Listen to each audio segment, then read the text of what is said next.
ความตายบ่ได้เป็นจุดสิ้นสุดของชีวิตเด้อความตายเป็นแค่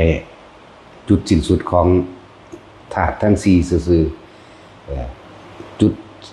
สิ้นสุดของชีวิตเลยคือต้องตายจากกิเลสตัณหาต่างหากตายจากมดอุปทานมดตัณหามดอุปทานมดความอยากใดก็อยากเป็นนี่จังที่สิ้นสุดของการตายนั่นแหละบางคนเห็นว่าหาอยู่หากินไป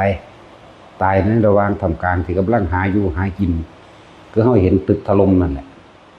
บางคนก็ถูกรถชนตายระหว่างเป็นเด็กนักเรียนเป็นผู้ใหญ่ทำงานตายอยู่ในระหว่างทำการตกน้ำหรือถูกยิงตายหรือถูกหลายๆอย่างขาดอาหารหายใจแต่ความตายในระหว่างร่างกายอันนี้บัดท่านได้เป็นจุดสิ้นสุดของชีวิตจุดสิ้นสุดของชีวิตจริงๆคือต้องหมดตัณหาอุปาทานหมดความอยากจังหากจังจะบ่มีการมาตายอีกตราบใดที่ยังมีตัณหาและอุปาทานความเกิดก็ยังมีเมื่อความเกิดมีก็ยังมีความตายจังบอกว่า ทุกคนหาที่พึ่งของตนเองที่พึ่งอันประเสริฐสูงสุดคือธรรมะคือความจริงของทุกชีวิตความจริงที่พระพุทธเจ้านำออกมาแสดงและความจริงอันนี้ถ้าทุกคนนำไปปฏิบัติฝึกหัดในตนเองทุกคนก็สามารถเอาตนเองพ้นจากทุกอันเกิดจากความเกิดใดทั้งนั้นสามารถเข้าถึงความสิ้นสุดของการเกิดสามารถเข้าถึงความสิ้นสุดของชีวิต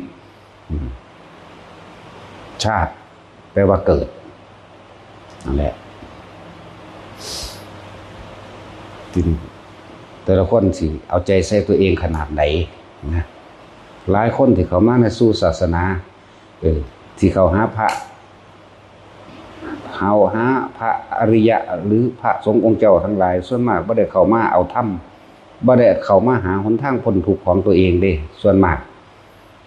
ส่วนมากเด้ส่วนหน่อยก็มีอยู่ดอกอันที่ว่ามาหาทางพ้นทุกข์ดับทุกข์ดับตัณหาดับอุปาทานหาแนวทางที่สิหยุดการเกิดของเจ้าของเองก็มีอยู่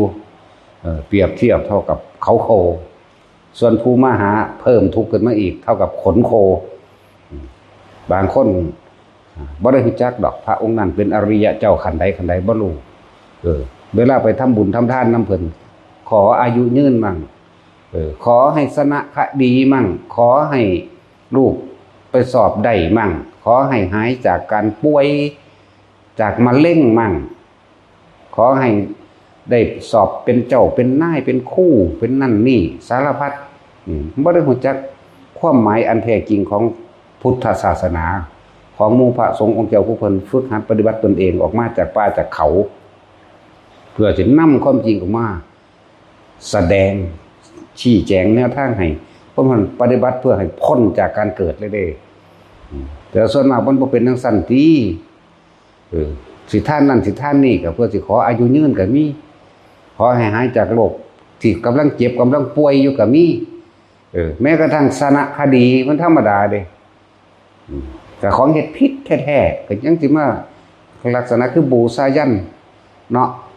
ถวายของเพื่อให้ชนะเขาเหมือนสิแม่นั่นแหละหลาย หลายอย่างหลายอันแต่เฮาบ่มาฟังธรรมะแบบนี้นะยากเด้ที่สิไปเข้าใจความหมู่ภิกษุสงฆ์ทั้งหลายที่บวชเข้ามาแล้วบ่ศึกษาพระวินัยบ่รู้จักข้อห้ามเมื่อบ่รู้จักข้อห้ามก็ปฏิบัติโตพากันเฮ็ดไปทั่วที่ทั่วแดนตัวเองเป็นผู้นำทางจิตวิญญาณเพื่อให้เข้าถึงพระนิพพานแต่เมื่อตัวเองบ่ศึกษาแล้วมันจะเอาหยังมาสอนไผก็เลยเฮ็ดไปต่างๆนานาสารพัดตามคนเก่าคนก่อนที่พาเฮ็ดไว้แต่ว่าทำบุญก็ขอเอาเด้ออธิษฐานเอาเด้อนี่แหมอธิษฐานเอาหยังมันสิไปได้เด้อนี่แต่ตัวเองบ่เฮ็ดเองนี่เห็นบ่มันบ่เข้าถึงหลักความจริงของที่พระพุทธเจ้านำออกมาแสดงตนเป็นที่พึ่งของตนเบิ่งจิตใจของเจ้าของว่าเจ้าของทุกข์เพราะว่าเหตุใดหนทางดับทุกข์เพิ่นก็สอนไว้แล้วทุกข์ดับไปเพราะแบบนี้เพิ่นก็สอนไว้แล้วบ่หุ่นไปหาเฮ็ดอีหยังหลอกลวงคนเบี้ยแก้พ่อแก้แม่มึงบอกมึงสิไปแก้ได้บ่ มันไปแก้ปัญหาอุปทานของคนได้บ่เบี้ยแก้มีดหมอยังอีกรุ่นรวยพันล้านร้อยล้านรุ่นรวยบ่เลิกรุ่นท่านใจทั้งสั้นแล้วหลอกลวงคนต่อไปเลยเด้นะอะไรแต่ว่าผู้เป็นภิกษุสงฆ์ทั้งหลาย ถ้าตัวเองบ่รู้บ่ถึงแล้วครับจักเสียยังไปสอนเขาก็เฮ็ดเป็นน้ำเขาเฮ็ดเป็นน้ำโลกเฮ็ดไปตามใจคนทั้งโลกคนทั้งโลกสิมีหยังอยากได้อยากดีอยากมีอยากรวยอยากมีอำนาจอยากชนะบ่ฮู้จักตายบ่ฮู้จักทุกข์สำเร็จการใดบ่ได้ดังใจแล้วก็ว่าเจ้าของทุกข์ถ้าเกิดว่าทุกข์จังซั่นทุกข์จังซี่ก็ว่าผู้อื่นเฮ็ดให้เด้บ่ได้ว่าเจ้าของมาเกิดเองเด้แม่ว่าล่ะจังซั่นแล้วบ่เข้าถึงคำสอนของพระพุทธเจ้าเลยบ่ฮู้จักดอกอริยสัจสี่เป็นหยังบุถวายเงินดำ20 บาทสาธุเด้อเฮ้ยผู้ค้าถูกลอตเตอรี่แล้ววันที่1ให้เบิดหนี้เบิดสินเบิดทุกข์เบิดยากถ้าผู้ค้าถูกลอตเตอรี่แจ็คพอตนี่สิมาสร้างให้ดอกวัดนี่คุณดีบ่ธรรมดาเด้เนาะคือเขาถามเฮาเด้ออาจารย์ให้ผู้ค้าถูกลอตเตอรี่เด้อที่1เด้อบ่ถ้ากูฮู้จักกูก็ซื้อเอาเองกูสิบอกมึงเฮ็ดหยังแม่นบ่ล่ะก็ว่าความจริงจังซี่เด้อล่ะกูสิให้ถูกเป็นบ่แต่กูฮู้กูก็ซื้อเอาเองตัวกูจะไปบอกผู้อื่นเฮ็ดหยังจังซั่นแหละหลายอย่างอยู่ดอกที่ในเมื่อคนที่สืบศาสนาโดยตรงเต็มรูปแบบมันเลยคือหมู่ภิกษุสงฆ์ก็ในเมื่อภิกษุสงฆ์บ่ฝึกหัดตัวเองบ่ศึกษาในตัวเองบ่ศึกษาตามคำสอนของพระพุทธเจ้าแล้วก็พากันเฮ็ดผิดนั่นแหละเดี๋ยวก็เบิ่งหมอเบิ่งเลิกงามยามดีแต่งงานมื้อนั้นดีขึ้นบ้านใหม่มื้อนั้นดีพอดีแม่มึง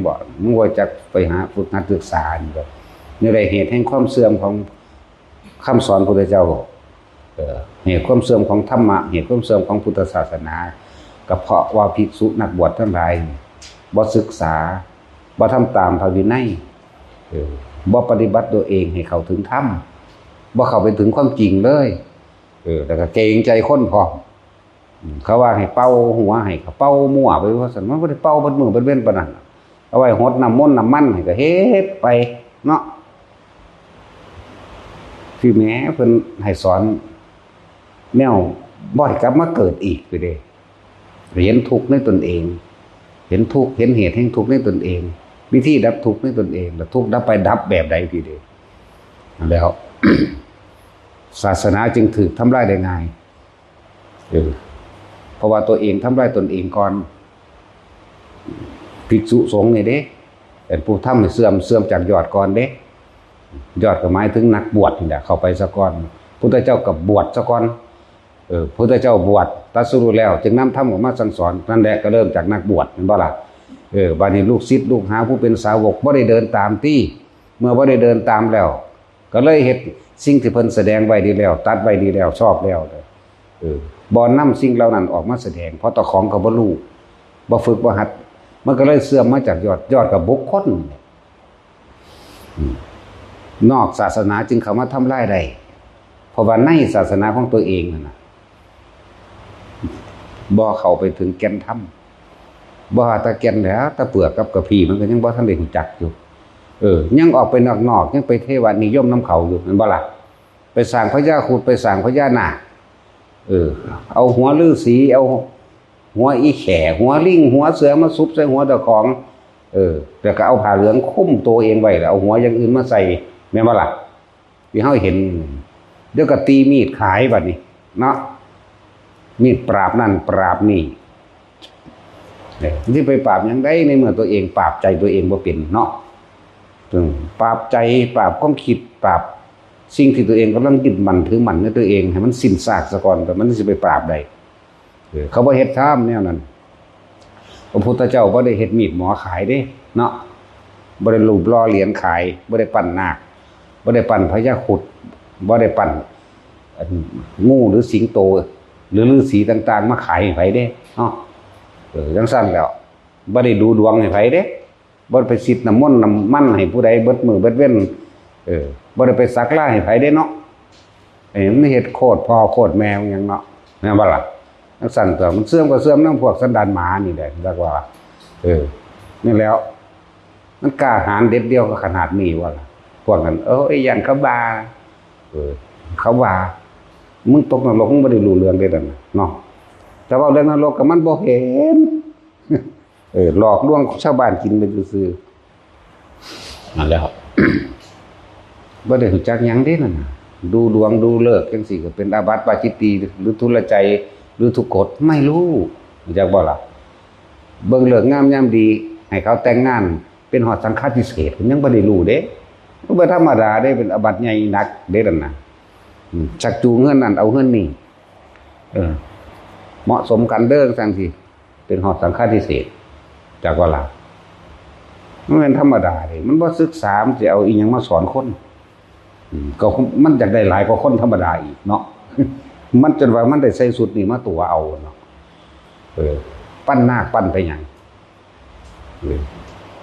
เอาไปให้คนทุกข์คนยาก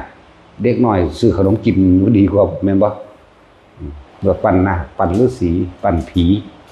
ปั้นคุดเฮ็ดกระตุ้ดของขัง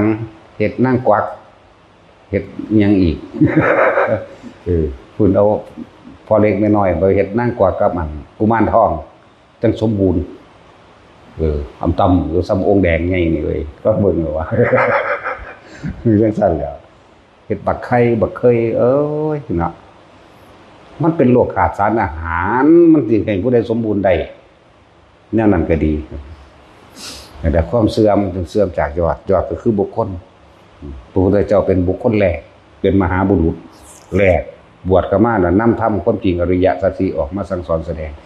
มีผู้รู้ตามเห็นตามกับบวชมาเหมือนกันจึงนำอริยสัจอันเดียวกันออกมาแสดงสมัยซุมื้อนี้มันบ่ได้ศึกษาบัดนี้เนาะบ่ได้ศึกษาคิดจะเฮ็ดจังได๋ก็เฮ็ดไปตามความเชื่อของเจ้าของเองแต่ว่าบ่เป็นไปตามความจริงแต่เอาความจริงนำมาเว้ากันนี่เด้เว้าอยู่ดีเด้มันย่านไผเป็นอยู่ว่าถ้าเอาความจริงมาเว้าแล้วมันบ่ได้ย่านไผเด้ในเมื่อคนเฮานี่หมดความปรารถนาในความอยากได้และอยากเป็นคำว่าตายนี่มันมีความหมายสำหรับเพิ่นเด้มันเลยบ่ย่านไผก็สิย่านไผยังภาษาตายก็มันก็บ่ย่านไปแฮงแล้วเนาะฟังดีๆเนี่ยแต่ภาษาตายแต่สิภาษาย่านคนมันบ่มีเด้คนบัดนี้นั่นแหละที่ว่ามันเสื่อมบัดนี้นอกศาสนาเข้ามาทำลายได้เพราะว่าคนในศาสนาบ่แข็งแกร่งพอบ่มั่นคงพอบ่รู้ความจริงอ่อนไหวเป็นน้ำเขาเห็นป่ะสั่นแหละนอกศาสนาเข้ามาทำลายได้เพราะว่าคนในศาสนานี่ภิกษุนี่อุบาสกอุบาสิกาบ่ปฏิบัติธรรมบ่เข้าถึงความจริงเขาก็เลยทำลายได้ง่ายแต่พวกซ้ำใดซ้ำหนึ่งขึ้นมาเราจอบถาวาให้ตะกันเนาะแต่ผู้ใดสอนธรรมะขึ้นมาสิก็มันด่าพระองค์นั้นด่าพวกนี้ก็เป็นจังเก่งจังดังเนาะเนี่ยมันเลยเฮ็ดให้ภิกษุกับภิกษุก็ทะเลาะกันบ่แห้งอยู่ดอกเพราะว่าหยังมันบ่ได้ไปศึกษาแนวเดียวกันจังซั่นน่ะก็ศึกษาแนวเดียวกันก็แข็งแกร่งเสมอกันตัวเอาบาทละ10องค์ก็น่าพระในประเทศไทยนี่เนาะมันมีว่าละบาทละ10เนาะอันนี้10บาทละ1ที่เป็นสั่นเด้10ละ1สั่นแหละตอนนี้พวกเฮานี่คือไพ่นอกศาสนาเข้ามาได้เพราะว่าคนทางในนั่นบ่ฝึกหัดบ่ศึกษาบ่เข้าถึงความจริงนั้นตนเองไพ่ในแตกก่อนเด้จักบอกไพ่ทางในไพ่ในใจของเจ้าของเองตัวของบ่มีที่พึ่งตัวของบ่เป็นตัวของตนเองตัวเองที่ว่าบวชตามพระพุทธเจ้ามานี่มันบ่แม่นบวชตามเด้อบวชนำอยู่แต่ว่ากูบ่เฮ็ดตามจักบ่ล่ะพุ่นไปหาเฮ็ดแนวอื่นพุ่นบัดนี้ไพ่นอกก็เลยเข้ามาได้เพราะว่าคนข้างในบ่สามัคคีบ่เป็นหนึ่งเดียวกันบ่ฝึกหัดตนเองอยากรวยไผอยากรวยมันเนาะโอ้ยก็คิดเบิ่งดีๆในตะกี้เขาเห็นหยังขายแต่ตู้ข้ามแล้วมาเทศเดี๋ยวนี้อยู่ไสเดี๋ยวนี้รุ่นหยังบัดนี้รุ่นรวยพันล้านบ่รุ่นไหนจังนั้นก็เสื่อมไปอีกแต่ทำคำสอนของพระเจ้าอันบุคคลที่สืบมาเสื่อมไปนำเด้ เพราะว่านี่เดี๋ยวพากันหลงไหลอย่างเอาละเอาผู้ใดใดก็ได้ผู้ใดบ่ได้ก็แล้วแต่ได้ว่าไพ่อันเกิดจากการแก่การเจ็บการพัดพรากจากสิ่งที่รักอันเกิดจากการตายหรือไพ่แห่งความตายมันมีอยู่กับเฮาตลอดเวลาเด้อนี่คือไพ่ในของเฮาที่เฮาจะต้องสมควรกระจัดตัวเฮ็ดจังได๋ก็ช่างมันบ่อาจสามารถไปแค่เว้าให้ฟังซื่อเฮาบ่อาจสามารถไปบังคับความคิดเห็นของผู้อื่นให้มันเป็นความคิดเห็นตรงกับเฮาได้ดอกฉะนั้นเฮาต้องบังคับตัวเองให้เห็นตามความเป็นจริงตอนนี้โลกกำลังมีภัยเห็นบ่ล่ะซึ่งจริงๆแล้วมันมีภัยมาตลอดนั่นแหละภัยมันเกิดจากความแก่ความเจ็บและความตายนี่มันมีมาตลอดเมื่อเฮาเริ่มเกิดแล้วเฮาก็เริ่มตายเหมือนกันการเกิดคือการเริ่มตายเนาะการพบก็คือการเริ่มจากบ่คนเฮามันบ่จากกันเป็นก็ต้องจากกันตายนี่คือภัยอันเฮาสมควรสิกระจัดทุกข์เกิดขึ้นจากหยังทุกข์เกิดขึ้นจากความยึดมั่นถือมั่นในความอยากได้และอยากเป็นนั่นสาเหตุมันก็อยู่ในนี่วิธีรับทุกข์เพิ่นสอนแล้วแหละเพราะนั้นจงขจัดภัยออกให้ตัวเองให้มันสิ้นออกจากวัฏฏะสงสารอันนี้อยู่ยากไปเรื่อยๆเด้อ ภัยในพุทธศาสนาหมู่ภิกษุสงฆ์บ่ฝึกหัดปฏิบัติเป็นหนึ่งเดียวกันผู้ปฏิบัติมีอยู่แต่น้อยเปรียบสุดเรื่องว่าเขาโคผู้ไม่ปฏิบัติมีมากดุจดังขนโคความเสื่อมถอยหน่อยลงของความจริงเลยบ่ถูกนำออกมาเพราะว่าผู้บวชบ่ไปเข้าถึงความจริงเลยบ่กล้าเอาความจริงออกมาแสดงมันจะเอามาแสดงได้มันบ่ฮู้มันมีแต่เอาความปลอมเอาความเชื่อว่าเฮ็ดหยังอยากได้หยังอธิษฐานเอาเด้อขอเอาเด้อให้ทานมันก็ยังบอกให้ขอมั้ยแม่นบ่ล่ะอธิษฐานเอาเด้ออยากได้หยังขอหยังตัวตะคนเดี๋ยวก็ไปสร้างกำแพงเนาะเดี๋ยวก็ตัวขายอันไฟผูกแขนตัวขายหญ้าค่าเอามาพันตัวขายเป็นหมากคูนเอาได้พันแม่นบ่ล่ะพุทธาภิเษกนั่นนี่สร้างเหรียญเจ้าของออกมาอีกเด้เนาะสร้างหาสแตกยังเหรียญเจ้าของ มันสิกันพ่อกันแม่จังได๋บ่รู้จักบ่พ่อแม่คือหยังปัญหาอุปทานนั่นแหละพ่อกับแม่สร้างปันกันกิเลสได้อยู่บ่มันเพิ่มกิเลสให้เขาได้นั่นน่ะเอาไปถือไว้เฮ็ดหยัง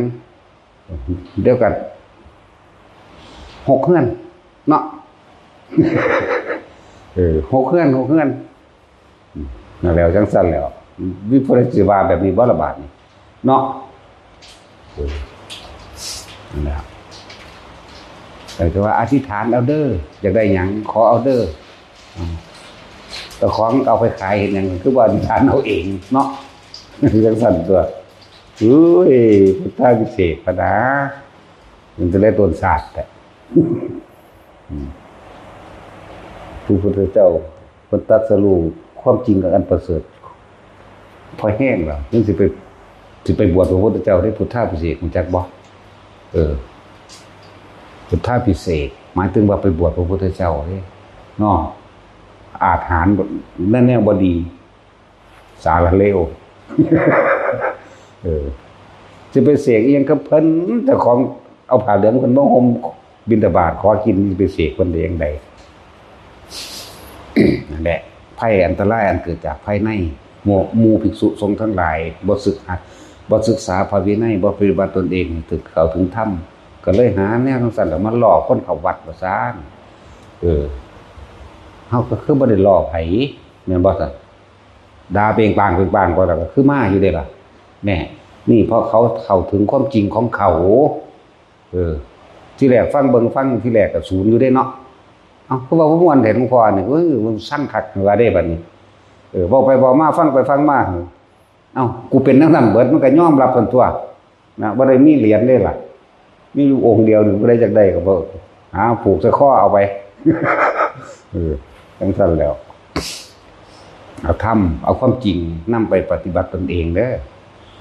อบ่ได้ไปงมง่ายไร้สาระหยังใดจังซั่นมันบ่มีสาระอีหยังใดจังซั่นรุ่นนั่นรุ่นนี้รุ่นพ่อรุ่นแม่มันบอกเนาะจังซั่นแล้วมันบ่ได้มีแนวใดกันตายใดเด้อ บ่มีสิ่งใดกันความตายใดบ่มีสิ่งใดกันความเจ็บปวดป่วยใดบ่มีสิ่งใดกันความพัดพรากใดจากบ่ล่ะบ่มีถ้าเฮาปฏิบัติตามพระพุทธเจ้าได้นั่นแหละสิ่งที่กันคือตนเองกันตัวใดตัณหาและอุปาทานจะให้มันมีความอยากได้และความอยากเป็นหมดสิ้นไปจากใจบ่มีเกิดอีกบ่มีทุกข์อีกบัดเนี่ยวิธีเพิ่นก็สอนอานาปานสติบ่ได้สอนยากซะแหมสอนอันเดียวทรงฌานเจริญฌานเพื่อให้จิตมันตั้งมั่นเมื่อจิตมันตั้งมั่นแล้วปัญญามันก็เกิดเมื่อมีความสงบแล้วมันก็เห็นสิ่งที่บ่สงบคือความคิดมันแล่นไปหมุนไปเรื่องนั้นเรื่องนี้เรื่องนี้เรื่องนั้นแล้วมันก็รู้เท่าทันว่าอ๋อกูบ่ไปกับมึงก็แล้วกันหน้าเท่านั้นตัวสมาธิจิตตั้งมั่นเมื่อมันตั้งมั่นดีแล้วมันก็เห็นเองดอกปัญญาก็เกิดตัวบัดแล้วสั้นละนั่นแหละโลกนี้อยู่ยากขึ้นเด้อเมื่อมีแผ่นดินถล่มแล้วก็ยอมถล่มอีกน้ำกับดินสิมาพร้อมกันเด้อต่อไปนี่ยืนระหว่างกลางพรรษาพวกกันนั่นจะพากันประมาทเด้อภาวนาไว้ผู้ใดมีนามัตถุทองได้แต่นามัตถุพุทธานังกับทองนามัตถุไปผู้ใดพุทโธกับพุทโธไปผู้ใดจับลมหายใจใดก็จับไปผู้ใดทรงฌานเลิศฌานด้วยหรืออันใดๆก็เฮ็ดไปนั่นแหละตายวะตายคือเก่านั่นแหละตายคือเก่าได้เฮ็ดใดก็ดีจักว่าล่ะแต่ว่ามันต่างว่าพวกเจ้าสิตายย่นระยะทางในการเวียนว่ายตายเกิดหรือพวกเจ้าสิบ่ว่าเกิดอีกเลยเมื่อแผ่นดินไหวมันเกิดแล้วแผ่นดินตึกถล่มก็เห็นแล้วต่อไปก็ถล่มอีกคือเก่าฟอร์มันนำร่องกันแล้วนั่นแหละภาคเหนือภาคกลางภาคใต้บ่ปานใดแต่เหนือกับกลางแน่นอนตะวันออกก็บ่ปานใดภาคที่ปลอดภัยที่สุดคือภาคอีสานมวลดินมันมีความหนาแน่นกว่ากันและมีอริยะเจ้าอยู่ในภาคอีสานมากก็อยู่วัง10 องค์แล้วว่าหลายดอกคน7-80 ล้านอยู่10นึงเอาต่างกันบ่ล่ะนั่นแหละนี่บอกไว้เด้อถ้ามันคิดได้ถ้ามันคิดออกถ้ามันพูดขึ้นมาให้เว้าเด้ตะกี้หูดองว่าเว้าท่านว่าเกิดเดี๋ยวก็ว่ากูนั่นนั่นนี่อีกแต่มันเกิดแล้วจังเว้าเดี๋ยวก็ว่าอ้างอีกเนาะโอ้ยจังสิเอาแมงแนวใดนั่นแหละพวกอยู่เมืองนอกก็บอกแล้ว2 ปี3 ปีแล้วบอกว่าต่อไปสงครามจะลามออกไปเรื่อยๆเด้อสงครามจะลามออกไปเรื่อยๆเรื่อยๆอย่างน้อยๆพวกเจ้ามีที่พึ่งทั้งใจของตัวของเองมีหลักอยู่ว่าพวกอยู่เมืองนอกถ้าพ่ออยู่พ่อกินแล้วก็กลับบ้านก็บอกด้วยว่ากลับบ้านคนอีสานนึงน่ะนี่เป็นถิ่นฐานแห่งคนบุญคนที่มีบุญเป็นพื้นฐานอยู่แล้วคนอีสานนั่นน่ะแต่ทั้งได้ก็เอิ้นกันกินข้าวเด้นั่นแหละมีทานมีจาคะมีความเคารพนับถือผู้เฒ่าผู้แก่ซึ่งกันและกันนั่นแหละมีความกตัญญูเป็นพื้นฐานอยู่แล้วเด้พออยู่เมืองนอกถ้าพออยู่พอกินหนี้สินเบิดแล้วก็กลับมาซะมันก็หากินซ้ำตายนึงดอกไปก็เลยจักสิรวยปานใดเดี๋ยวนี้เนาะสตอปจีบจอบยังมันก็ตายมันก็รวยคือหยังนี่ตัวแม่นว่าล่ะมันตัวเป็นผู้เฮ็ด Facebook ขึ้นมาแหมตายปะล่ะเห็นบ่นั่นน่ะสั่นตัวมันรวยตัวนึงก็เลย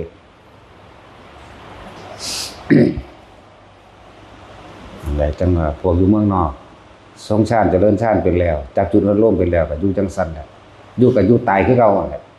บ่ว่าสิรอดเด้เดี๋ยวนี้ ตายคือเก่าแต่พวกเจ้าสิตายต่ำหรือตายสูงพวกเจ้าสิตายไปต่อมรรคผลข้างบนหรือเจ้าสิไปตายลงนรกกันนั่นเด้พูดถึงเรื่องตายมันก็ตายคือเก่านั่นแหละแต่ว่าองค์แห่งฌานที่พากันทรงฌานหรือผลแห่งฌานนี่สมาบัติหรือปิติเรานี่สิรักษาชีวิตพวกเจ้ารักษาชีวิตไว้เพื่อให้ได้มรรคผลจากบ่ล่ะบางคนอาจสิเก่งในเรื่องทรงฌานแต่ว่าโสดาสกิทาคาบ่ทันใดนาคาอรหันต์บ่ทันใดองค์ฌานแต่ละนี้สิรักษาเจ้าของเองไว้ดอกอาจจะรอดจากเหตุการณ์ต่างๆเพื่อสิรักษาชีวิตเห็นบ่รักษาชีวิตไว้เพื่อสิเข้าถึงธรรมได้นะ แต่บางคนสิทรงฌานอยู่นั่นหรือทำให้บ่อยทำมากจะเกิดความไม่ชินแล้วบางคนในขณะที่มันตึกถล่มลงไปสิปุ๊บเข้าสู่ความลมหายใจหรือกันลมหายใจก็ว่าไปบ่แน่เด้อนาคามีถึงอรหันต์ได้เด้นี่เนี่ยนั่นที่แนะนำอยู่เด้นี่มันมีแต่เป็นผลอันสูงสุดที่เฮาบ่คาดคิดว่าเฮาสิได้ถึงขนาดนั้นทำได้นี่แหละจึงบอกให้เป็นวิธีที่ง่ายชาวบ้านยังมีผัวมีเมียอยู่กระสร้างพวกเจ้าก็ฝึกไปยังต้องการความรักระหว่างเพศอยู่พวกเจ้าก็ฝึกหัดตัวนี้ไว้เป็นเครื่องป้องกันตัวเองนำจากบ่ล่ะเวลามันจนมุมจนตอกแล้วเจ็บปวดบ่มีผู้ใดรองรับกันได้มันก็ดึงเข้าลมหายใจเองบาดสิตายแล้วจะสิไปเอิ้นหาไผมันก็ฟึบร่วมเข้ามาในลมหายใจเองตายในลมหายใจจังซี่มันดีกว่าตายเพราะว่าคิดถึงผู้นั้นผู้นี้เด้นั่นแหละนี่แหละน้ำก็สิไหลแผ่นดินก็ไหวอีกเรื่องช่วงพรรษานี่ถ้าเบิ่งโลดไปหยังเว้าแม่นโลดซะมันได้เว้าตะกี้บ่เว้าเดี๋ยวเขาจะมาขาแข็งสั่นแหละ มันเป็นร่องแล้วเด้อเมื่อมันเป็นร่องแล้วภาคเหนือภาคกลางภาคใต้หน่อยนึงภาคตะวันออกบ่ปานใดภาคอีสานปลอดภัยนะบอกขนาดนี้แหละม้วนดินอีกอย่างหนึ่งก็คือกำลังภาริยะเจ้ามันมีอยู่นะคนได้เป็นผู้ทำลายโลกเองคนได้เป็นผู้ทำลายธรรมชาติเองโลกนี่เสื่อมสลายพังสิยืนยาวหรือบ่ยืนยาวเพราะว่าคนเด้แม่นบ่ล่ะความโลภของคนเด้ขุดภูเขาขุดโลกลงไปเป็นสระเป็นหลุมลึกก็นั่นแล้วมันบ่มีความสมดุลกับความโลภคนเด้นั่นน่ะแม่นบ่ล่ะความโลภคนเด้สระบุรีเดี๋ยวนี้ภูเขามันเสียไปหลายลูกแล้วเนาะก็ความโลภคนเด้นั่นน่ะทำลายโลกมันบ่แม่นธรรมชาติแบบนั้นเด้ธรรมชาติโดยความโลภของคนได้ทำลายเองจังซั่นอย่าไปโทษแต่ว่าธรรมชาติโดยบ่มีเหตุตายเหตุก็เกิดขึ้นจากความโลภจิตใจของคนนั่นเองมันรู้จักมันบ่มีวันพ่อนะจังซั่นแล้วอันใดพวกใดเฮ็ดก็เฮ็ดเด้อบ่เฮ็ดก็สร้างเด้เฮาก็ซอยไผบ่ได้คือกันเฮาก็เฮ็ดอยู่ก็ตายคือกันฟังไว้ดีๆเด้อบ่มีไผรักษาไผได้ยิ่งความเจ็บป่วยและความตายนี่บ่มีผู้ใดป้องกันให้ไผได้1,000,000%เลยบ่มีผู้ใดป้องกันความป่วยผู้ใดได้บ่มีผู้ใดป้องกันความตายผู้ใดได้อย่าไปเข้าใจว่าคืออย่างที่ว่าหลวงพ่อช่วยด้วยนี่กูจะซอยไผได้กูก็อยู่ตะกูเนาะห่างเทื่อไปย่างไปเหยียบดินก็โยะลงบ่มันเจ็บมั้ยเนาะจังซั่นตัวหลวงพ่อก็ป่วยคือกันมั้ยแต่ก็สิไปตายคือกันสิไปซอยไผได้เด้อนี่เนาะนึกถึงได้สมมุติว่าตายตอนนึกถึงเจ้าก็ไปสวรรค์นึงเด้แต่ดีอยู่มันไปสวรรค์เฮาก็เป็นหนึ่งในพระรัตนตรัยนั่นเหมือนกันเรียกว่าสังฆานุสติเฮาบ่เอาสวรรค์เฮาบ่เอาพรหมโลกไอ้ฮู้อยู่ก็บอกอยู่ว่าบ่เอาหยังเลยใจฝึกหัดตนเองนักแน่นในลมหายใจกับส่งจุดอนุโลมนี้ให้นักแน่นอยู่หม่องนี้ถึงเวลามันเป็นเอาเองดอกนะบรรลุบ่บรรลุก็สร้างของมันดอกขอให้ลมหายใจเป็นที่หนึ่งจุดอุณาโลมอาการปีติหรือเรียกว่าปราโมทย์มีจิตอีปราโมทย์ช่ำชื่นและเบิกบานตื่นรู้อยู่จังซี่ตลอดนะนี่ตัวนี้เป็นผลของลมหายใจอายุมองนี้เฮ็ดไปจนตายพุ่นละบ่มีผู้ใดบ่ตายเด้สิมาขอพึ่งบารมีหลวงพ่ออีหยังของไผของมันเดี๋ยวมันเอาให้กันบ่ได้แหมเนาะ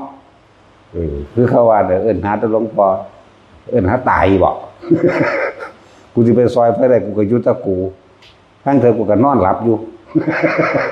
นี่จังซั่นแหละแหละ พยายามอยู่กับลมหายใจให้ตนเองเป็นที่พึ่งของตนเองนะตราบใดที่เฮาไปยืนมือขอความช่วยเหลือจากผู้อื่นนั่นแหละจิตมันสิพ้นจากทุกข์ได้จังได๋มันคาคิดแต่ว่าผู้อื่นสิซอยแม่นำบ่ล่ะ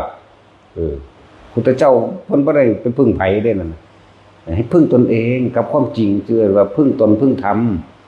นี่เอาความจริงเข้ามาพิจารณาในกายเจ้าของเองพิจารณาในใจของตัวเองกายกับใจรูปกับนามนี่แหมพิจารณามันดูแจ้งจนว่ามัน เกิดความเห็นตรงว่าว่างได้โดยความเห็นนี่เรียกว่าสัมมาทิฏฐิเห็นตามความเป็นจริงได้แล้วก็เหลือแต่การอยู่ในปัจจุบันเท่านั้นเด้เข้าใจบ่นี่ปัจจุบันคือลมนี่คืออุณหภูมินี่เท่านั้นเด้ทำเป็นผู้มีจิตหนึ่งเพ่งอยู่ในอารมณ์ที่เป็นหนึ่งแล้วท่านจะรู้ซึ้งถึงธรรมทั้งปวงเองดอกนะเฮ็ดเอาตัวนั่นแหละผู้ได้ฝึกได้ก็ฝึกเอามันเป็นเครื่องพึ่งตนเองเป็นสมบัติของเจ้าของเองภาคเหนือมีอีกภาคกลางมีอีกเด้อมันได้เคยเป็นมันก็เป็นอีกเป็นระดับบาดไหลไปเรื่อยเด้ออะไรบอกพวกเจ้าพยายามอยู่กับตนเองให้เป็นอยู่กับอานาปานสติคือลมหายใจเข้าออกผลท้องอานาปานสติคือเป่าคล้องลมหายใจเข้าออกก็เกิดอาการปิติเกิดขึ้นมันก็เลยเป็นปิติปราโมทย์หรือว่าเป็นผู้ทรงฌานเจริญฌานชาภคุโรพยายามหนักแน่นในฌานในอารมณ์ที่เป็นหนึ่งชาภคุนี่ฌานหมายถึงฌานการเพ่งอยู่อันหนึ่ง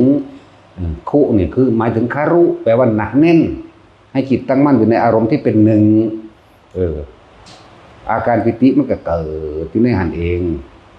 และ สติจึงสำคัญสติคือการนึกถึงอย่างก้อนนึกถึงลมเมื่อรู้ลมเข้าออกประคองเอาไว้แล้วเนี่ยอาการปิติมันก็เกิดเนี่ยเมื่ออาการปิติมันเกิดปัสสติมันก็เกิดคือจิตมันผ่อนคลายมันพอไปคิดถึงผู้นั้นผู้นี้เมื่อปัสสติมันเกิดสมาธิมันก็เกิดจิตมันก็ตั้งมั่นเมื่อจิตมันตั้งมั่นแล้วปัญญามันก็เห็นเองนั่นแหละเรื่องใดเห็นตามความเป็นจริงว่าสิ่งทั้งหลายทั้งปวงบ่เที่ยงบ่จีรังจังยืนก็ว่าไปมันก็เข้าสู่สังขารุปเปกขายานก็เข้าสู่คำว่าอุเบกขาเข้าสู่คำว่าเห็นอาสวะแห่งตนเองมันก็ละอาสวะของมันในหันเนี่ยตอนที่มันอยู่น่ะมันละแล้วล่ะแต่เฮาบ่ฮู้จักว่ามันละมันบ่ได้ละด้วยการคิดการบ่นำสิ่งทั้งหลายทั้งปวงเข้ามาคิดน่ะเรียกว่าละบ่แม่นว่าต้องตัดอย่างนั้นต้องตัดอย่างนี้คือแต่อ้วนปัญญาอ่อนก็เลยอธิบายสักกายทิฏฐิแบบละเอียดจะอธิบายอีกอย่างตายเท่านั้นเนาะเกิดมาตายแล้วมันก็จบแล้วตัวแล้วพวกนี้พวกผู้ยิ่งจะเป็นประสาทเขาเว้าอยู่นี่เป็นปีแล้วอันเดินแล้วสิเป็นยังสิอธิบายอย่างหนังสือนี่อ่านจะไปอ่านที่เนาะ พวกเขาอธิบายพวกเขาเอากิ่งไปแห้งก็เลยบ่ได้เอาหลักการมาเด้นั่นแหละเพิ่นก็ฟังกันเดียวนี้แหละทั้งอ้วนทั้งประสาทแล่นลงตึก13ชั้นสมน้ำหนักลดแน่บาดนี้อ้วนใหญ่กว่าอันเล็กพอหน่อยอีกสงสัยสิ135โลเนาะก็เล็กไม่น้อยอยู่วาง100โลนึงเด้ ทั้งซั่นแล้วต้องอธิบายหยังดอกเลิกการอธิบายขยายความเลิกคิดเลิกนึกปรุงแต่งในจริงทั้งหลายทั้งปวงเลิกหาเหตุเมื่อเลิกหาเหตุไม่มีเหตุต้องให้รู้อะไรอีกผลก็คือยุดเหตุได้แล้วหมายถึงดับความทุกข์ได้แล้วเด้นั่นมันทุกข์เพราะว่ามันคิดอยากฮู้คำตอบต่างๆนานาสารพัดมานี่เกิดอีหยังขึ้นมีแต่เอาคำตอบคืออยากได้ซื้อมันว่าจังได๋ผิดหรือถูกนี่แหมมันบ่มีผิดมันบ่มีถูกมันบ่ต้องการคำตอบถ้าสิปล่อยว่างจริงๆมันต้องบ่มีเหตุผลเข้าใจบ่นี่นั่นแหละว่าซั่นสิว่าให้ทรงฌานนี่ถ้าพวกเจ้ามีความรู้สึกเดียวจิตเดียวอันนึงเนี่ยมันก็รู้ไปเบิดคือเก่าแหละแต่ว่าจะดึงสิ่งที่รู้ที่เห็นที่ได้ยินได้ฟังได้ดมกลิ่นสัมผัสรู้สึกทางกายเขามาคิดมานึกมันหยุดแล้วเด้นั่นน่ะก็เลิกคิดเลิกนึกปรุงแต่งทั้งหลายอย่าไปหาซื้อมันจังว่าผู้คนรักษาตัวเองเด้อตนเป็นที่พึ่งของตนเด้อบ่มีผู้ใดพึ่งผู้ใดได้เด้มันบ่มีผู้ใดปวดแขวแทนเฮาได้เด้เนาะได้อยู่บ่วะมันก็เพ้อเจ้อว่านั่นแหละบอกว่าได้นั่นเนาะเอาเงินไปจ้างให้ผู้อื่นปวดแทนมึงรู้เหตุใด มันมีทางปวดก็เก่าอีกถึงศูนย์เสร็จแล้วเอาเงินไปจ้างป่วยดูจ้างผู้อื่นป่วยจังได๋บุนั่นแหละเงินไปจ้างตายมึงดูว่าเนี่ยมันมีทางเจ้าสิไปหนีไปลี้อยู่บางใดความตายมันอยู่ในหูดังพวกเจ้านั่นนึงเนาะเพราะเน่าเริ่มต้นจากลมหายใจมีชีวิตที่ยาวบ่ได้เพราะว่าลมหายใจเข้าออกแล้วก็ต้องสิ้นสุดและจบลงโดยหมดลมหายใจเด้แน่สิ่งที่อยู่ในตัวเองแท้ๆยังบ่คิดถึงนั่นแหละ วิธีฝึกก็ง่ายแล้วบอกแล้ว อยู่ยากขึ้นแล้วเด้อน้ำก็สิหลายปีนี้หลายมากๆมันมีอยู่บ่หนาวเดือน4เดี๋ยวนี้เนาะมันจักว่าทางสั่นแล้วมันบ่มีเด้หนาวเดือน4กับหนาวเดือน5นั่นแหละดินก็เห็นแล้วนี่ดินถล่มเนาะบัดนี้น้ำได้บัดนี้น้ำแล้วจะดินน้ำไฟนี่เกิดอย่างหนึ่งดอกเป็นย่อมๆมันแต่จังมาล่มทีหลังจังสั่นผู้ได้คิดได้ก็ได้บ่ได้ก็สร้างเด้บ่ได้เงินเด้เนาะ เฮ็ดเอาก็ได้เด้เฮาเฮ็ดก็เฮ็ดเฮาก็ได้ของเฮาเฮ็ดเด้ได้หยังได้ความสงบได้ความบ่คิดมาก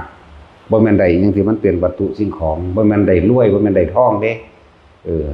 อันนั้นมันได้มาคือเก่านั่นแหละมันบ่อยากได้ให้ได้กับแม่จังซั่นเนาะแต่สินเฮา สั่นแล้วถึงว่าพวกหลังจากเฮามุ่งหลังคาโล่งรถเฮาแล้วแล้วก็เฮ็ดที่พักไว้ซะอันพวกของอันสมชายมันนั่นนะพากันงานมันก็เบาระบางลงก่อนเฮ็ดที่พักของคนอื่นพอคนอื่นไหลเข้ามาจากเทิงอุทกภัยจากเทิงธรณีภัยแหละจะลืมเด้อันมันมีอยู่แล้วล่ะเล่งปลูกหมากไม้เนาะอยู่เนาะกินไว้คนปั่นกันกินบ่หยังเนาะ นี่เว้าความจริงเด้อบ่ได้นั่นเด้แต่ว่าคือว่าล่ะว่าเฮาเห็นอยู่ผู้เดียวจักสิเนาะกับไผเวลาเนาะเดี๋ยวบางคนนั้นคนนี้ซึ่งลึงอยู่บ่มีสมองจักคนเอาโลด ว่าแต่ว่าเดินไปเนาะเดี๋ยวบางคนก็ซึ่งลึงอยู่ว่าโอ้ยเนาะ เพราะฉะนั้นที่ปลูกสิ่งที่มันเป็นหมากง่ายใหญ่เร็วบักมี่มักขนุนเนี่ยเป็นหมากง่ายใหญ่เร็วแต่มันบ่มีกินจริงๆต้มกินดิบๆมันก็อิ่มได้คือกันเด้กินแม้นฮอดเปลือกมันตัวแต่คนหิวมันกินได้เบิดตัวแล้วว่าถ้าสิกินเปลือกก็ได้ตัวยากอย่างอะไรครับเป็นหยังเฮาคือนิยมปลูกสิ่งที่มันกินได้ตัวต่อไปคนจะได้มาอาศัยเฮาแหละคนบอกมันบ่มีหม่องอยู่บ่มีหม่องไปพอได้อยู่พอได้รักษาชีวิต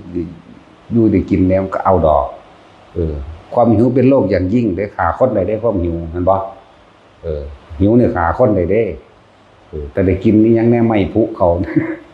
ห้องท้องแน่มันเศร้าหิวมันก็บ่ฆ่าได้เนาะนี่ว่าไม่พุดอกเบื่อพวกนี้ก็กินแมงโลน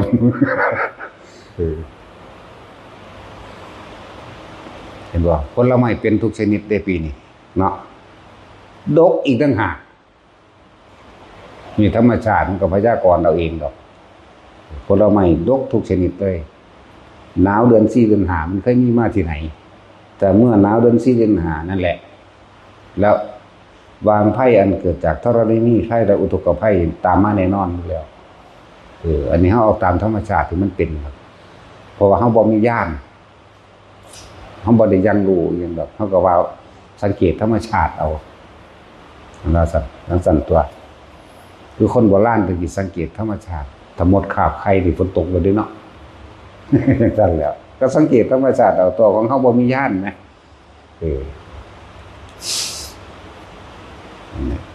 พวกเจ้าว่าปีนี้หนาวนานบ่หนาวนานเด้แปลกประหลาดกว่าล่ะจังซั่นแหละเนี่ยก็สังเกตธรรมชาติเอาตัว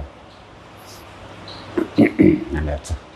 สารพัดภัยในการเกิดเฮาก็เทศมาเรื่อยเลยพวกเจ้าเกิดมาพวกเจ้าบ่เจออันนึงก็เจออันนึงนั่นแหละเลยจากนี้ธรณีภัยอันเกิดจากแผ่นดินถล่มอุทกภัยอันเกิดจากน้ำท่วมเห็นบ่วาตภัยอันเกิดจากลมพายุหมุนลมสราตันบ่แม่นคำเว้าคล้องจองเลยคำว่าลมสราตันคือทำให้ผู้ลมนี่สามารถทำให้คนเสียชีวิตได้เด้อลมสราตันอย่างสั้นแหละยังอีกอัคคีภัยคือไฟอสุนีบาตภัยคือฟ้าผ่าบ่ได้เลือกได้ซุมื้อนี้เนาะจักสิอยู่นำต้นไม้ต้นหมอกยังอยู่ไสก็สร้างเพราะว่าผ่าในที่สูงบ่แม่นมันผ่าไปทั่วทีปนั่นแหละ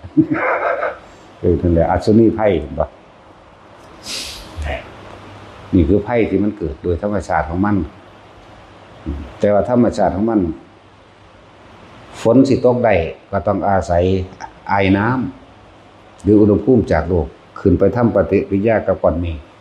จึงสามารถจับกันเป็นกลุ่มก้อนโดยฝนตกได้โลกจะถูกทำลายได้ก็ต้องอาศัยปฏิกิริยาจากจิตใจของมนุษย์คือความโลภมันออกเห็นบ่ล่ะความโลภกับความโลภคนมีแต่โลภกับโลภเมื่อโลภกับโลภแล้วมันก็ทำลายธรรมชาติอันเป็นพื้นดินและต้นไม้แม่นบ่ถ้าเมื่อบ่ได้ดังใจแล้วก็เกิดข้าวเป็นโกรธมันก็เป็นไฟว่าซั่นโกรธคือไฟเรียกว่าไฟคือราคะนี่โลภไฟคือโทสะนี่คือไฟไฟคือโมหะนี่คือหลงแม่นบ่ล่ะอันเดียวยังสั้นล่ะเกิดจากใจมนุษย์นี่เด้อโลกสิยืนหรือโลกสิบ่ยืนก็เลยสมัยของพระพุทธเจ้าบางพระองค์อายุแสนปีเพราะเขาความโลภหน่อยนี่เหมือนเดิมแต่ว่าหน่อยอายุถึงได้อยู่ได้แสนปีอันนี้ความโลภหลายเลยจังหา1,000 ปีนึงบ่เสี่ยวเขาเจ้าเลยเนาะแม่นบ่ล่ะในภัตตรกัปอันนี้จะคิดได้ว่าโลกมันยืนพุ่นในสารมันตกัปนั่นของพระพุทธเจ้า2 องค์นึงก็แซงอันนี้ก็เลยสิบอกให้สั้นตัวอายุแสนปีอายุศาสนาเขาเจ้าก็พอแห้งนั่นแหละเพราะว่าเขาเจ้ามีความโลภหน่อยอายุของโลกก็เลยยืนมากเพราะว่าอย่างพื้นดินบ่ได้ถูกขุดเจาะต้นไม้บ่ได้ถูกทำลายสายน้ำบ่ได้ถูกปลุกปั้นจักว่าสายน้ำดินน้ำไฟลมนี่ดินบ่ได้ถูกขุดเจาะต้นไม้บ่ได้ถูกทำลายโดยความโลภของคนเนาะมันบ่ล่ะน้ำจังซี่เอาซุมื้อนี่น้ำมีแต่ยาพิษเนาะเพราะว่าสิน้ำทะเลหรือน้ำจืดหยังก็ช่างมีพิษได้เป็นเพราะนั้นถ้าว่าประมงก็ขนเอาว่าซั่นจังซี่แม่นบ่ล่ะใส่ลากใส่อวนใส่หยังใส่ยาใส่หยังอันพิษที่ซึมลงไปในน้ำก็คาบเคลือบน้ำมูกน้ำมันอยู่ซั่นเจือปนไปด้วยยาพิษทั้งนั้นนั่นแหละก็ความโลภล่ะช่วงนี้สงครามเข้าไปอีกนะซั่นตะกี้เขาเจ้าบ่ค่อยมีซั่นแหละมันอายุยืนได้เพราะว่าแบบนั้นศาสนาของพระพุทธเจ้าปทุมมุตระนี่แสนปีมันเด้แม่นซั่นแหละของเฮาเด้ 5,000 มันนี่แหมไกลกันอยู่ว่าล่ะคนละอันกันตัวความโลภเขาเจ้าน้อยแต่ว่าในยุคปัจจุบันนี่คือเทียบอดีตในฟังซื่อปัจจุบันเฮาอายุคนเฮาเนี่ยเพิ่นตีไว้แค่100 ปี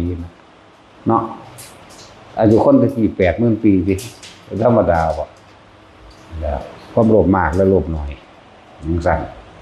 ยังก็ช่างเถอะบัดนี้ปัจจุบันของเฮาให้อยู่กับปัจจุบันบัดนี้คือลมหายใจนี่คือจับอยู่หน้าลมคือทรงฌานเจริญฌานอันนี้โอกาสที่สิเข้าถึงธรรมด้วยการบรรลุธรรมหรือบ่บรรลุก็สร้างบัดนี้คนที่ทรงฌานเจริญฌานนี่อย่างน้อยไปเกิดพรหมโลกอายุมันยืนกว่ากันธรรมปริสัชชาอายุ1 กับจะบ่บาดมันยาวกว่ากันบ่ล่ะ2 กับ4 กับ8 กับ16 กับไล่ขึ้นไปเรื่อยๆได้บัดจนถึงอสงไขยได้เฮายังมีโอกาสเพื่อสิได้ยินฟังธรรมของพระพุทธเจ้าองค์ใดองค์หนึ่งก็จะว่านี่มันบรรลุธรรมเร็วกว่ากันฉะนั้นสุตตะนี่คือเฮาต้องได้ยินไว้ศรัทธาเอาเป็นว่ารัตนะ5ศรัทธาแต่ศรัทธานี่ต้องประกอบด้วยปัญญาหรืออื่นว่าเป็นพุทธะแต่ว่าให้ศรัทธานี่ต้องศรัทธาที่อันประกอบไปด้วยได้เห็นจริงตามความเป็นจริงตามคำสอนของพระพุทธเจ้าบ่ได้เห็นของดอกของร่วงนี่แต่จังว่าให้ใส่ปัญญาพิจารณาเอาเด้อแต่ก็มีความเข้าใจตามความจริงนั่นศรัทธาจาคะคือการสละออกคือเฮาก็สละอยู่แล้วศีลเห็นว่าสุตตะเห็นบ่ทั้งสั้นแหละถามมันนั่นศรัทธามาที่หนึ่งแล้วก็ต้องศรัทธาโดยทำคำสอนของพระพุทธเจ้าเด้บ่แม่นศรัทธาคือว่านั่นแหละเว้ายากคือดอกจริตคนมี6 อย่างแต่ว่ามันบ่แม่นมีอย่างมีคนละอย่างบ่แม่นเด้มีพร้อมกันทั้งเบิด6 อย่างเด้แม่นบ่ซั่นพุทธจริตศรัทธาจริตวิตกจริตเห็นบ่จังซี่มีพร้อมกันเบิดนั่นแหละแล้วแต่มันสิกระทบในขณะปัจจุบันนั้นมีพร้อมกันเบิดแต่ว่าสิ่งที่เฮารักษาก็คืออยากให้ทุกคนมีรัตนะ5ก็ว่าไป ที่พึ่งอันประเสริฐสูงสุดในของเจ้าของเองหายากหนึ่งเฮาอาศัยตนเองด้วยความเชื่อมั่นในตนเอง กับคำสอนของพระพุทธเจ้าด้วยความเชื่อมั่นในตนเองโอ้นี่เพิ่นสอนอริยสัจสี่เพิ่นสอนมรรคมีองค์8ถ้าสอนมรรคมีองค์8นั่นแหละเราเองกับพิจารณาไขข้อตนเองตัวบัดเนี่ยนั่นสิเป็นแต่ก็มีความมั่นใจเชื่อมั่นเห็นบ่ซั่นเมื่อมีความเชื่อมั่นใจเนี่ยก็มีความจาคะคือความสละออกทำบุญทำทานมั่นแต่การให้ทานก็ต้องทานแบบบ่ได้หวังผลในทานบ่มีจิตผูกพันในผลทางทานบ่มุ่งการต้องสนในความอยากได้เลยอยากเป็นหยังทั้งสิ้นเลยมันก็มุ่งเข้าสู่คำว่าศีลเองดอก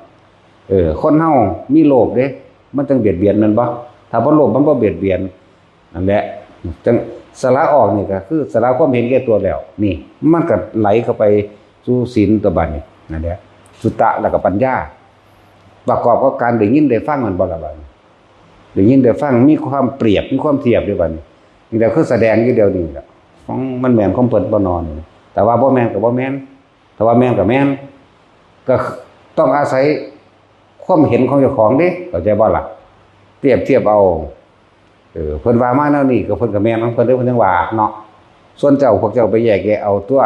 แต่พวกเจ้ามีความเชื่อกับความจริงมันคนละอย่างเด้ความจริงกับความเชื่อนี่พวกเจ้าต้องสละความเห็นความคิดของเจ้าของออกมันจึงสิฟังเข้าใจคนเฮามันเกิดมาจากความเชื่อนั่นแหละความเชื่อ เชื่อว่าแบบนั้นเชื่อว่าโอ้หลายคนดอกเพราะความเห็นผิดนั่นเองอวิชชาความไม่รู้สั่นแหละเกิดมาแบบนั้นแหละแต่สุดท้ายกับปัญญาทั้งตัวคือรู้แจ้งเห็นจริงตามความเป็นจริงนะรู้หยังรู้ว่าร่างกายก็บ่เป็นของเจ้าของแม่นบ่นั่นรู้ว่าแม้แต่ทางจิตใจก็เป็นเจ้าของรู้รูปรู้นามนั่นเด้มันบ่ได้ยากเด้อบาดนามก็คือความคิดความคิดก็บังคับบ่ได้เด้แม่นบ่ผู้ใดบังคับได้บ่มีเด้เอาถ้าคิดแซ่อยู่เรื่องเดียวเบิดมื้อเป็นเว้นได้อยู่บ่ได้จักคิดไปทางใดเป็นล้านๆพิกเซล เป็นล้านๆความคิด ล้านๆมุมล้านๆเหลี่ยมสารพัดถ้าเฮามีความเห็นว่าร่างกายบ่เป็นของเจ้าของตายแน่นอนบ่มีผู้ใดหนีความตายบ่ได้ร่างกายได้บังคับบ่ได้แน่เอาง่ายๆนี่นะสิไปสักยะทิฏฐิวิจิหยังคือหยังกระดอกปานนั้นแท้แม่นบ่ล่ะเกิดมาตายก็คักได้นี่เดี๋ยวบ่มีผู้ใดหนีพ้นเด้นี่แหมสำชื่อว่าตัดสักยะทิฏฐิแหมเฮาก็เคยเห็นผู้ใดตายมาหลายแล้วแม่นเนาะแม่นบ่ซั่นจักมื้อนึงแต่ของก็ตายกูสิไปหลีหนีอยู่ไสน้อก็มันหลีหนีบ่ได้เงินก็จ้างบ่ได้ซื้อบ่ได้เนาะก็ยอมรับมันตามความเป็นจริงนั่นตัวเมื่อยอมรับมันแล้วมันควบคุมตัวจิตตัวบัดนี่แน่มันถ้าตัดล่ะควบคุมความคิดก็ลมหายใจนี่เป็นวิธีหลอกความคิดควบคุมความคิดไปเลยเฮ็ดอานาปานสติเมื่อจิตตั้งมั่นอยู่แล้วทรงฌานเจริญฌานอยู่แล้วเมื่อมันมีสมาธิจิตตั้งมั่นอยู่แล้วปัญญามันก็เกิดมันก็เห็นเองดอกว่าเห็นความคิดแล่นไปมันโอ้คนเฮามันถูกเพราะว่าคิดไปได้บาดถ้าควบคุมความคิดได้รู้คิดได้รู้เท่าทันได้มันก็บ่เกิดทันแหละวิธีก็เว้าซุมื้อล่ะเนาะทรงฌานเจริญฌานอยู่นี่เพื่อให้มันจิตตั้งมั่นเมื่อจิตตั้งมั่นดีแล้วมันก็รู้เอาบัดนี้เอาประสบการณ์ของแต่ละคนเด้อเฮาฮู้แล้วเฮาทรงเฮาเฮ็ดเป็นแล้วยืนเดินนอนนั่งได้ปฐมฌานรู้ลมหายใจเข้าออกแล้วมีอาการปิติเกิดระหว่างการคิ้วกลางหน้าผากเฮาเองนี่เรียกว่าปฐมฌานผู้ใดนึกถึงลมหายใจเข้าออกได้ปุ๊บความรู้สึกนิ่มๆนวลๆเนิบๆอยู่ระหว่างการคิ้วกลางหน้าผากได้นั่นละเอิ้นว่าปฐมฌานแล้วผู้ใดเฮ็ดเป็นแล้วก็ฝึกให้มันคล่องซะก่อน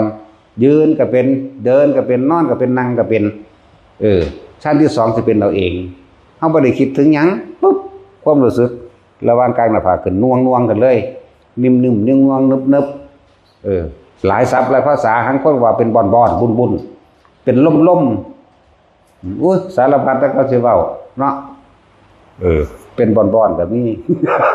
เป็นบุญๆก็มีอีกอย่างน้อลืมแล้วอันศัพท์ประหลาดมากเมื่อวานนี่เป็นฌาน2แล้วเอิ้นว่าจิตตั้งมั่นเป็นอารมณ์ที่เป็นหนึ่งแล้ว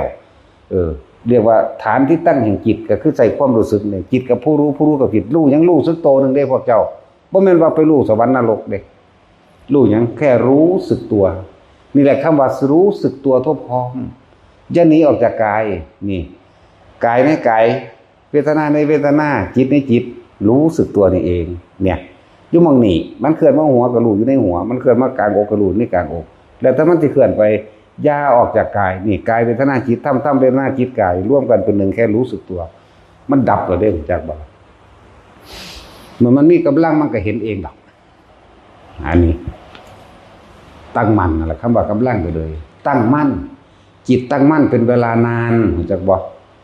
เอิ้นว่าจิตตั้งมั่นเป็นเวลานานโดยอาศัยความรู้สึกตัวเห็นบางคนเขาเจ้าได้24ชั่วโมงนะบ่รู้ได้แต่ตอนนอนหลับจากบ่หลับแต่ว่าในขณะหลับนั่นจิตก็บ่คิดปรุงแต่งเด้จากบ่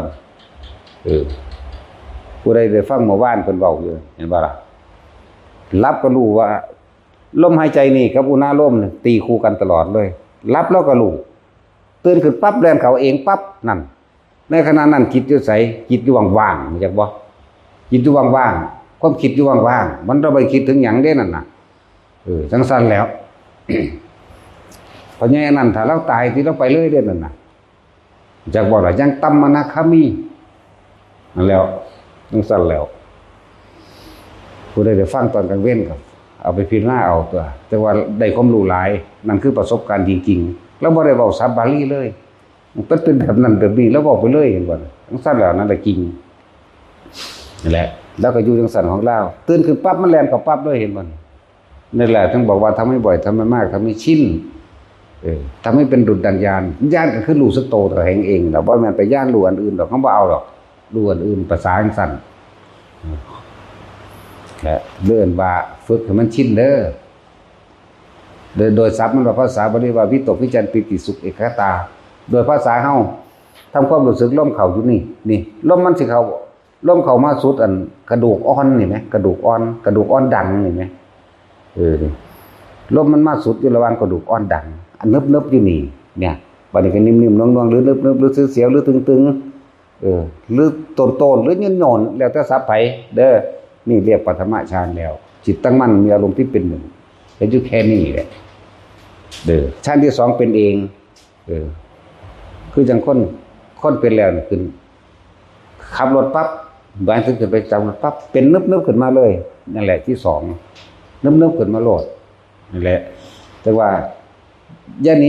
จากฐานที่ตั้งให้จิตอย่าหนีจากฐานมันคือเฮามีสติระลึกรู้สึกว่ามันยังอยู่ในกายอยู่ตัวแค่นี้แหมกายเวทนาจิตเวทนากายมันยังอยู่ในฐานที่ตั้งแห่งจิตนะสำคัญนะอย่างนี้จากฐานสติปัฏฐาน4กับกายเวทนาจิตก็นี่แหละฐานส่วนธรรมคือทางปัญญาแล้วในสิ่งที่เข้ามากระทบกระทั่งแล้วรู้เห็นเป็นไปคือมันเป็นของมันแบบนั้นก็ว่าไปตัวเฮาบ่คิดนึกปรุงแต่งให้มันเป็นไปดังใจที่เฮาอยากให้เป็นจักว่านี่เอิ้นว่ารู้ธรรมชาติของมันเป็นแบบนั้นเท่านั้นนั่นแหละชั้นที่2ก็คือมีความรู้สึกเกิดขึ้นเลยเพราะว่ามันบ่คิดอันที่3นี่ลึกล้ำเข้าไปอีกปัสสัทธิไปเลยว่านี่เห็นว่าก็สงบเย็นใจโล่งโปร่งเกิดความเบาโปร่งเบาในกายเจ้าของเองบอกบ่ถูกพวกนี้มันเป็นความรู้สึกที่มีอยู่แต่ว่าเหมือนบ่มีจักบ่ล่ะเคยเป็นบ่จักสิมันเคยเป็นบ่เนี่ยกับพวกเขาเคยเป็นก็เป็นอยู่แต่ว่ามันเป็นเพราะนานอื่น มันเป็นข้าวเดียวมันคือบ่คือผู้เขาเจ้าของในการเข้าฌานออกฌานเด้เข้าออกใน1ใน2ใน3นี่มั้ยใน4ก็ได้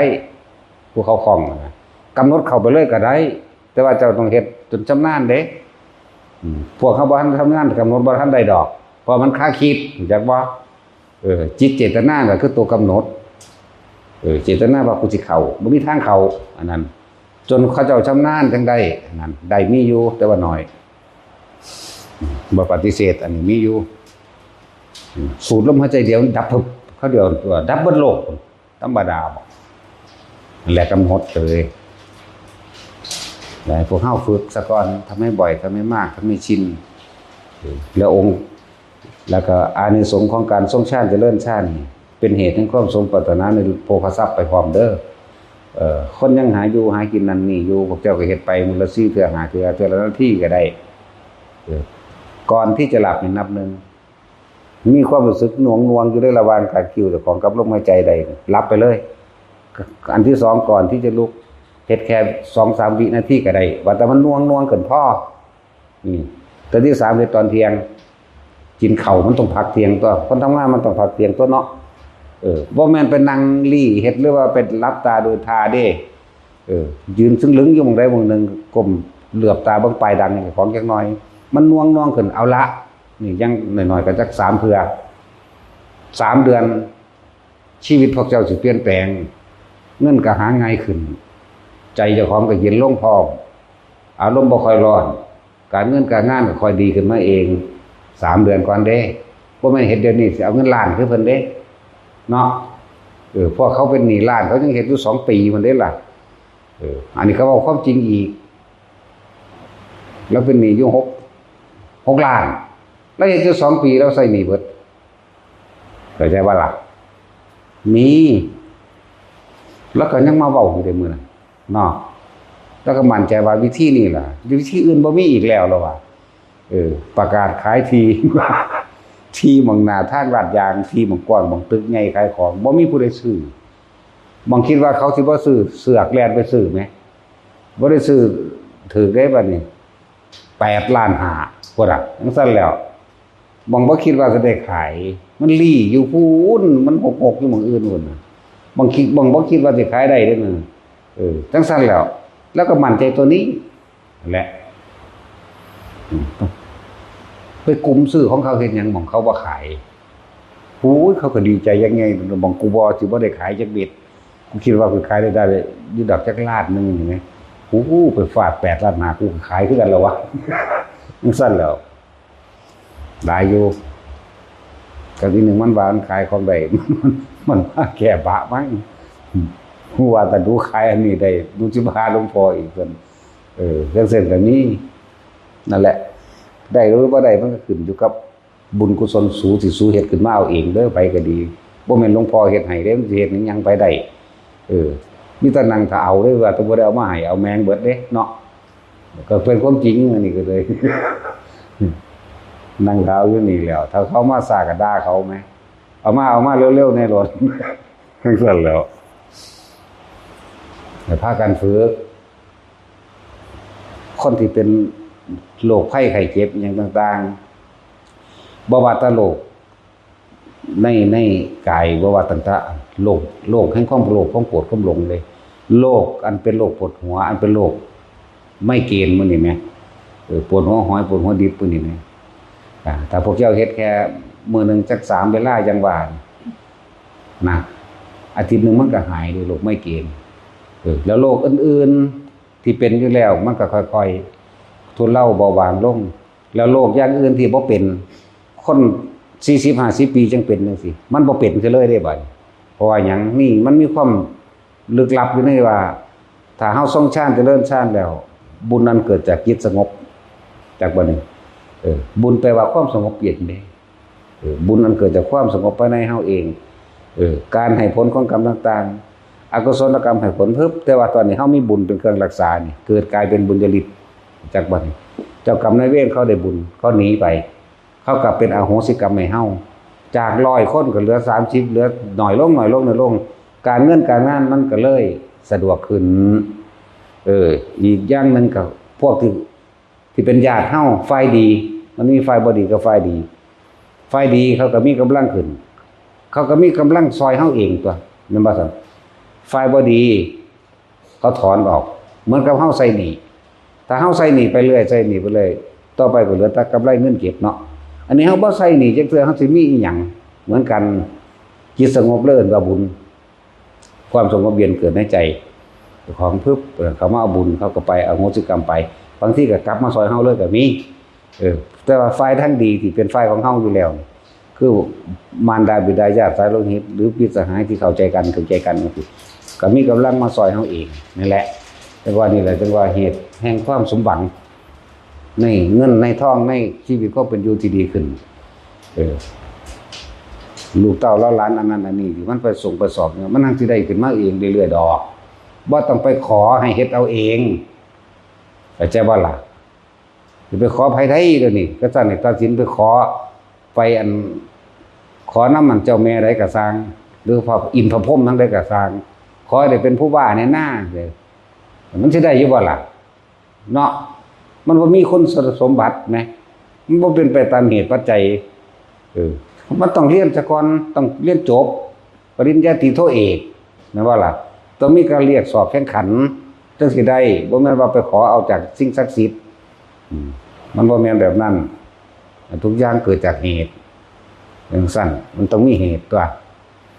อันนี้ถ้าผู้ใดอยากมีอยู่มีกินหรือร่ำรวยก็ทรงชาติเจริญชาติโดยอันนี้แหละทรงหรือว่าทรงชาติอันนี้แหละโดยอานาปานาสตินี่แหละมันก็เป็นคอยมีของมันเองจะเห็นแบบใจฮ้อนมันมีผล2อย่างเลยทั้งทางโลกทั้งทางธรรมเด้นี่แต่เฮาชินแล้วทางธรรมเฮาก็เดิมเป็นคนมีสติมากขึ้นระลึกนึกถึงอันใดผิดอันใดถูกอันนี้ประโยชน์บ่มีประโยชน์มากขึ้นเลยสติระลึกถึงตรงนั้นเป็นมีขอบเสียบคมจิตคมใจให้ใจเย็นลงได้จังติดต่อการงานมันบ่ใจฮ้อนใจห้นมั้ยบ่สูญมั้ยคนเฮาเวลาสิไปติดต่องานบ่หันโน่นนี่เด้อมันสิคิดคำนวณไว้ว่าต้องได้แบบนั้นแบบนี้มันบ่มันตั้งหวังไว้มันบ่บัดนี้มันบ่เป็นตั้งหวังบัดนี้มันสูญซะกันเลยเด้บัดนี้นั่นแหละมันแบบนั้นที่ว่ามันเป็นจังคือบ่สมหวังพวกเจ้าใจฮ้อนเองพวกเจ้าอยากได้ดังที่พวกเจ้าคิดเอาไว้แล้วบัดนี้มันบ่เป็นดังที่พวกเจ้าคิดมันเลยโมโหเลยบ่ได้หยังซ้ำแล้วเกิดกลายเป็นฮอดครัวขาดกันไปเลยเนาะจังซั่นแล้วอันนี้เฮาบ่ได้ตั้งหวังหยังไปติดต่องานอยู่แต่ว่ากูก็ส่งชาติมันกูไปได้ก็ได้บ่ได้ก็สร้างได้เด้ถ้าเป็นไปจังซั่นก็ง่ายขึ้นนั่นแหละ โลกว่าช้ำทำบ่เสียฟอร์มและบาดสุดที่พึ่งสุดท้ายบาดพวกเจ้าตกอกตกใจเกิดอุบัติเหตุฉุกเฉินนะคือรถชนกันปั้วจังซี่มันสิแล่นกับลมหายใจพวกเจ้าเองดอกเนี่ยมันสิป้องกันมันสิถ้านั้นบ่ถึงฆ่าตายมันก็ป้องกันบ่ให้พวกเจ้าบาดเจ็บเอง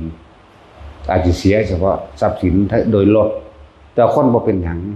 แต่ว่าถ้าถึงฆ่าตายพวกเจ้าก็เกิดสูงจังว่าล่ะแต่ถึงหม่องมันตายก็เกิดสูงเด้ยังต่ำกว่าพรหมโลกแล้ว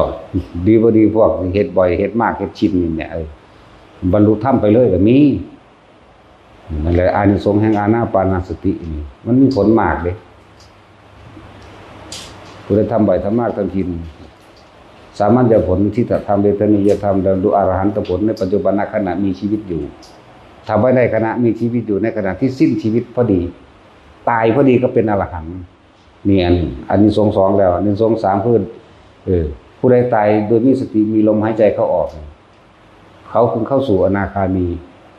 สั่นได้กับสร้างหัวมันตัวมันบ่มาเกิดอีกไงเนาะทั้งสั่นตัวบัดนี้ย่างต่ำนี่ว่าไว้ย่างต่ำเข้าสู่พรหมโลกนี่ไหมพรหมโลกมันอายุยืนเด้แล้วบัดนี้ผลอันแยกเลยเพิ่นบ่เว้าไว้ดีบ่ได้โสดาสกิทาคาก็ได้จักว่าล่ะทั้งสั่นตัวล้อบัดนี้เฮาฟังธรรมไว้อันมีพระอริยเจ้าบางองค์ขึ้นไปเทศนาข้างบนสามารถบรรลุธรรมได้พร้อมหรือหมู่เทพบรรพสัตว์ทั้งหลายคุยกันสนทนาธรรมกันเองก็บรรลุได้ใครควรโดยตนเองก็บรรลุได้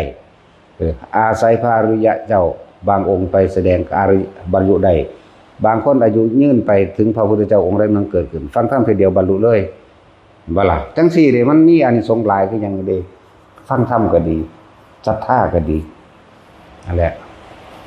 ศรัทธาจาคะศีลสุตตะและปัญญานี่เพิ่นพากันว่าตรัตนะหาบ่อยากบอกเพิ่นว่าว่าเอาเองทุกคนบัดนี้ตอนนี้เฮามีชีวิตอยู่พยายามทำความรู้สึกตัวในตัวนี้พวกมามื้อนี้ฝึกเป็นทำบ่เป็นหรือว่าล่ะบ่ได้จื้อบ่ได้หมู่นี่ว่านี่ว่าเป็นบ่ใครแน่ซะถ้าว่าเป็นดาเด้พวกประสาทบ่เด้แต่ว่าเป็นจังซั่นเอาสมาทาน